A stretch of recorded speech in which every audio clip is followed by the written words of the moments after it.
Welcome to సినీ ప్రస్థానం. గురువుకు మించిన శిష్యుడు, రాకుమార్తెకు తోటరాముడు, జానపదాల్లో అజేయుడిగా వెండి తెరపై వెలిగిన కత్తివీరుడు కాంతారావు 88వ జయంతి సందర్భంగా ఆ మహానటుడి గురించి తెలుసుకుందాం. తెలుగు చలనచిత్ర పరిశ్రమ ప్రగతికి దోహదం చేసిన ప్రముఖుల్లో టీఎల్ కాంతారావు అగ్రభాగంలో ఉంటారు. నటుడిగా, నిర్మాతగా, పరిశ్రమ శ్రేయోవిలాషిగా, దాతగా, కత్తి కాంతారావుగా, సినీ జానపద కథానాయకుడిగా కాంతారావు పేరు చిరస్మరణీయం. సుమారు 450 సాంఘిక, పౌరాణిక, జానపద చిత్రాల్లో నటించిన తాడేపల్లి లక్ష్మీ కాంతారావును ప్రేక్షకాలోకం జానపద నాయకుడిగానే భావిస్తుంది. నల్గొండ జిల్లాలోని కోదాడ మండలం గుడిబండ గ్రామంలో 1925 నవంబర్ 16వ తేదీన జన్మించారు కాంతారావు. చిన్నతనంలోనే తండ్రి కోల్పోవడంతో నాయనమ్మ పెంపకంలో ఆయన పెరిగారు. ధార్మికత, పురాణాల పట్ల ఆసక్తి చిన్నతనంలోనే నాయనమ్మ ద్వారా ఆయనకు ఏర్పడింది. సురభి నాటకాల ద్వారా పొందిన ప్రేరణతో బాలమిత్ర నాట్య మండలి అనే సంస్థను స్థాపించి గయోపాఖ్యము, తెలుగు తల్లి, మధుసేవ, శ్రీకృష్ణలీల, కనకతార వంటి పలు నాటకాలను మిత్రుల అండతో జనరంజకంగా ప్రదర్శించి పలువురు మన్ననలను అందుకున్నారు. 1950 సంవత్సరంలో మిత్రుల ప్రోద్బలంతో మద్రాసులోకి అడుగుపెట్టారు కాంతారావు. ప్రముఖ దర్శకులు హెచ్ఎండి, సహాయ దర్శకుడు నటి కృష్ణమాచారితో కలిసి ఒకే గదిలో ఉండేవారు. అనంతర కాలంలో ఆ స్నేహము ఆయనకు బాగా కలిసి వచ్చింది. తొలి తెలుగు టాకీ సినిమా హెచ్ఎండి దర్శకత్వంలో 1953 సంవత్సరంలో ప్రతిజ్ఞ చిత్రంతో ఆయన హీరోగా వెండితెరకు పరిచయమైన ఆయన నటించిన మొదటి చిత్రం నిర్దోషి 1951లో విడుదలైంది. ఆ తర్వాత ఎన్టీ రామారావు పతాకంపై తీసిన జానపద చిత్రం జయసింహలో ఎన్టీఆర్ తమ్ముడిగా నటించారు. ఆ తర్వాత 1958లో జానపద బ్రహ్మగా పేరొందిన శ్రీవి సినిమా జయ విజయలో ఆయన నటించారు. జయ విజయ చిత్రం నుంచి తెలుగు సరికొత్త జానపద కథానాయకుడిగా టీఎల్ కాంతారావు విలక్షణ బాణితో జానపద చిత్ర పరంపర ప్రారంభమైంది. దాదాపు 80కి పైగా జానపద చిత్రాలు హీరోగా ఆయన నటించారు. జానపద చిత్రాల్లో ఆయన కత్తి యుద్ధం నాడు తెలుగునాట సరికొత్త ప్రభంజనాన్ని సృష్టించింది. రాజనాల, కాంతారావు కత్తి యుద్ధాలు ఆనాడు జానపద చిత్రాలకు హైలైట్గా నిలిచాయి.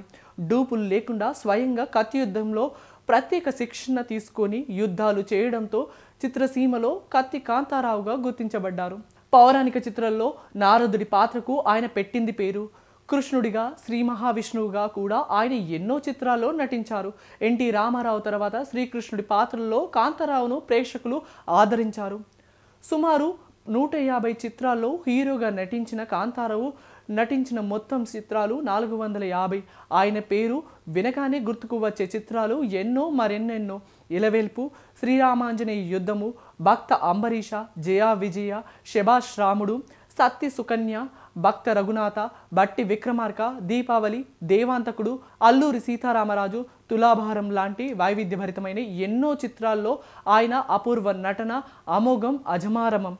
కేవలం తెలుగులోనే కాకుండా తమిళ చిత్రంలో సైతం ఆయన నటించారు. సప్త స్వరాలు, గండరా గండు, ప్రేమజీవులు, గుండెలు తీసిన మొనగాడు, స్వాతి చినుకులు లాంటి చక్కని చిత్రాలను ఆయన నిర్మించారు. నటనా కౌశల్యమే తప్ప దురదృష్టవశాత్తు వ్యాపార మెలకువలు కాంతారావులో లేకపోవడం వల్ల చిత్ర నిర్మాతతో బాగా నష్టపోయారు. కథానాయకుడిగా తాను సంపాదించిన ఆస్తి, పూర్వీకుల నుంచి సమకూర్చిన ఆస్తిపాస్తులు సమస్తం చిత్ర నిర్మాణంలో హారతి కర్పూరాల్లా హరించుకుపోయాయి. చిత్రసీమపై విరక్తి కలిగి 1990 సంవత్సరంలో మద్రాసు నుంచి తన మకాంను హైదరాబాద్కు మార్చారు. ఈ దశాబ్ద కాలంలో అడపాదడప కొన్ని చిత్రాల్లో చిన్న చిన్న పాత్రలు పోషించారు. ఆ మహానటుడు దాదాపు 40 టీవీ సీరియళ్లలో సైతం నటించారు. 2001 సంవత్సరంలో సినీ నంది అవార్డుల కమిటీ చైర్మన్గా కాంతారావు వ్యవహరించారు.